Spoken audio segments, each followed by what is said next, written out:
চীনে দেখেছি জুতো শ্রমিকরা ধর্মঘট করেছিলেন, আন্দোলন করেছিলেন, কি কারখানা বন্ধ করে নয়, বাঁ পায়ের জুতো বানিয়েছিলেন, ডান পায়ের বানান। অর্থাৎ আন্দোলন কিন্তু বিভিন্ন ভাবে করা যেতে পারে, কিন্তু রুগীকে অসুবিধার সম্মুখীন ফেলে মনে হয় একটা কিছু তাদের ভাবা দরকার, সেই মানবিক আবেদন রাখা। অশোকনগরের বিধায়ক নারায়ণ গোস্বামী তিনি আজকে সংবাদ মাধ্যমের কাছে বক্তব্য রাখতে গিয়ে জুনিয়র ডাক্তারদের চীনের জুতো শ্রমিকদের সাথে তুলনা করলেন।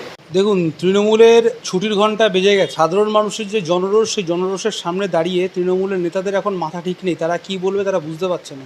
আপনি যে কোনো সময়, সকাল হোক, বিকেল হোক, রাত হোক, আপনি রাস্তায় দেখবেন সাধারণ মানুষের ঢল। সাধারণ মানুষ এই আরজিকর কাণ্ডের সুবিচার পাওয়ার জন্য লড়াই করছে। কিন্তু আমরা দেখতে পাচ্ছি যে এই যে ক্ষমতাশালী যে দল, তৃণমূল দলের লোকজনরা কিন্তু সমানে হেয় করার চেষ্টা করছে এই প্রতিবাদকে। তারা বুঝতে পেরেছে এই প্রতিবাদ যদি দীর্ঘদিন চলে তাহলে তাদের যে চেয়ার, সেই চেয়ারটা কিন্তু ভেঙে পড়ে যাবে। যে নারায়ণ গোস্বামীর মতন যে তারা তৃণমূল নেতারা আছে, তারা চেষ্টা করছে এই প্রতিবাদটাকে হেয় করে কোনোভাবে ছোট করার।